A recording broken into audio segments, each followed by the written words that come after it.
আওয়ামী লীগ একটা প্রতিষ্ঠিত সংগঠন, এদেশের স্বাধীনতা, ভাষার অধিকার, এমনকি অর্থনৈতিক উন্নতি, মুক্তি আওয়ামী লীগের সময় হয়েছে। কিন্তু সেই আওয়ামী লীগকে শেষ করে দেওয়ার জন্য বেছে বেছে আমাদের যত জনপ্রিয় নেতা তাদেরকে নির্মমভাবে হত্যা করা, তাদের পরিবারের উপরে জুলুম অত্যাচার, আজকে আমাদের এক একটা নেতা কর্মীকে যেভাবে নির্যাতন এবং হত্যা, সেই সাথে পরিবার সহ, এটা এত মর্মান্তিক যে তা বলার মতো না। তারা ভাবে যে এইভাবে বোধহয় আওয়ামী লীগের নাম নিশানা মুছে দেবে, আওয়ামী লীগকে শেষ করে দেবে। আওয়ামী লীগ জনগণের সেবা করে, আর বারবার আওয়ামী লীগ এই নির্যাতনের শিকার হয়। আওয়ামী লীগ কখনো তো প্রতিহিংসা রাজনীতি করে না, মিথ্যা অপবাদ আমাদের দিয়েছে। যত হত্যা ঘটেছে সেই জুলাই মাস থেকে, আওয়ামী লীগের প্রায় 10,000 নেতাকর্মী তাদের গুম খুনের শিকার। কোনো সংবাদও তো পরিবেশন করতে দেয় না। আমরা খুঁজে খুঁজে বের করে কোথায় কোথায় কাকে মারলো সেই হিসাব করে বের করছি। এমনকি যাদেরকে পুড়িয়ে মেরেছে, মেয়েরে নদীতে ভাসিয়ে দিয়েছে, তাদের নাম ঠিকানাটাও পাওয়া যায়নি। বঙ্গবন্ধু স্মৃতি জাদুঘরে আগুন দিল, 3টা লাশ পড়েছিল, কিন্তু বলতে পারে না তারা কারা। ইন্ডাস্ট্রিতে আগুন দিয়ে প্রায় 150 উপরে লোক হত্যা করলো, হোটেলে আগুন দিয়ে মানুষ হত্যা করলো। আর এই সব মানুষ হত্যা যারা হয়েছে এভাবে তাদের নাম দিয়ে, ওগুলি নাকি আমরা হত্যা করেছি, এই মিথ্যা অপবাদ সারা বিশ্বব্যাপী প্রচার করে যাচ্ছে। কিন্তু ভুলে যায় যে দিন একভাবে যায় না। মানুষকে তো কিছু দিতে পারেনি। অন্তত আমি ক্ষমতায় থাকতে আমার বাংলাদেশের মানুষ পেট ভরে ভাত খেতে, শান্তিতে থাকতে পেরেছে। এই এত অন্যায়, এটা আল্লাহর আরশ কেঁপে গেছে। কাজে তাদের বিচার একদিন হবেই হবে, এটা নিশ্চিত থাকতে হবে। আজকে সমস্ত জিনিসের দাম বেড়ে গেছে। এই কয়েকদিন এই এমনি দুর্মূল্যের বাজার, মানুষের আয় রোজগার নেই, ব্যবসা বাণিজ্য নেই, বিনিয়োগ নেই, তরুণ সমাজের চাকরি নেই। তার মধ্যে যে তেলের দাম বাড়ালো, যে ডিজেল 102 টাকা ছিল সেটা এখন 115 টাকা, অকটেন 122 টাকা ছিল 145 টাকা, পেট্রোল 118 টাকা থেকে 140 টাকা, কেরোসিন সেটা বিদ্যুৎ দিতে পারে না, আবার কেরোসিন সেটাও এখন 135 টাকা লিটারে। এমনকি যে সিলিন্ডার, সে গ্যাস সিলিন্ডারও তো দাম বাড়িয়ে দিয়েছে। তো মানুষ করবেটা কি? যা 1200 টাকা এখন 1940 টাকা দিয়ে কিনতে হয়। এইভাবে গরিব মানুষের, সাধারণ মানুষের পেটে লাথি মারা যাচ্ছে, তাদের অর্থ সম্পদ লুটে নিচ্ছে, সাধারণ মানুষের পেটে লাথি মারছে, আর নিজেরা অর্থ সম্পদ বানিয়ে তাদের রাতারাতি আঙুর ফুলে কলা গাছ। মানুষ কি দিতে পেরেছে? শুধু লাশ উপহার দিতে পেরেছে, আর কিছু দিতে পারেনি।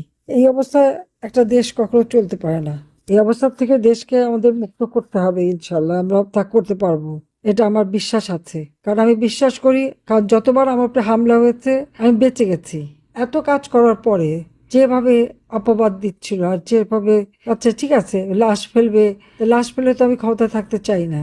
যাদের জন্য আমি দিন রাত অক্লান্ত পরিশ্রম করে তাদের জীবনে উন্নতি এনেছি, তাদেরকে আমি কেন হত্যা করতে যাব? তারেক জিয়া লন্ডন থেকে বলে লাশ ফেলো, সরকার পড়বে, আর ইনুস তাই করায় তার মেটিকুলাসের ডিজাইনের অংশ হিসাবে। আমি টুঙ্গিপাড়া চলে যাব, কিন্তু আমাকে এখানে নিয়ে এসে রেখে যায়। আমি বলছি আমি দেশে আসব, আমাকে ফাঁসির অর্ডার দিয়েছে, আমি নাকি 1400 মানুষ হত্যা করেছি। তা আমার আওয়ামী লীগের যে হাজার হাজার নেতাকর্মীকে হত্যা করলো সেটার হিসাব নাই। জাতিসংঘের রিপোর্ট দিয়ে দিল 1400, বাংলাদেশে সরকারি গেজেটে বলে 835, আর শহীদ পরিবারের সাহায্যের খাতা হলো, এখানে বলছে 835, আর ওখানে 620 জনকে তার শহীদ পরিবার হিসেবে সাহায্য করেছে। তার মধ্যে আবার 52 জন কিডনি রোগী বা অসুস্থ অবস্থায় মারা গেছে, তাদের পরিবারকে টাকা দিয়ে আমাদের বিরুদ্ধে মামলা দিয়েছে। আগুনে পোড়া ইন্ডাস্ট্রিতে যারা মারা গেছে পুড়ে, তাদের নাম এর মধ্যে ঢুকিয়ে দিয়ে সবাইকে শহীদ বানিয়ে দিয়েছে। কিন্তু আমাদের আওয়ামী লীগ, ছাত্রলীগ, অগণিত নেতাকর্মীদের যে প্রকাশ্যে হত্যা করে সেই জুলাই মাস থেকে তারা আর শহীদ হতে পারে না, তাদের নাম নাই, তাদের নাম নেওয়া যাবে না। এটাই হচ্ছে দুর্ভাগ্য।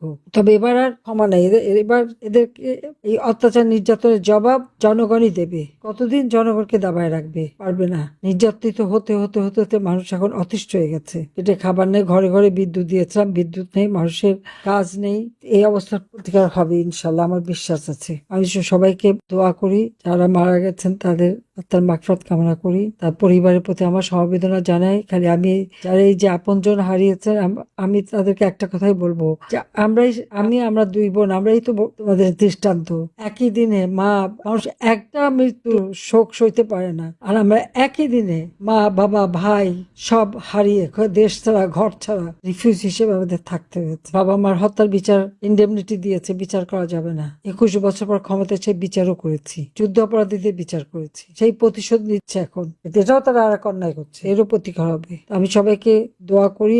আর যারা আপনজন হারিয়েছ তোমাদেরকে এটি বলবো, ধৈর্য ধরতে হবে। আর যারা তোমার বাবা মা ভাইদের হত্যা করেছে তাদের বিচার একদিন করতে হবে, সেই প্রতিজ্ঞাটা মনে রাখতে হবে। আর আমি তো আছি, ইনশাল্লাহ করবো বিচার। তো সবাই ভালো থাকো, সুস্থ থাকো, আমি সেই দোয়া করি। দেশবাসীকে ওটা বলবো যে সবাই যেন সুস্থ থাকে, ধৈর্য ধরে থাকবে।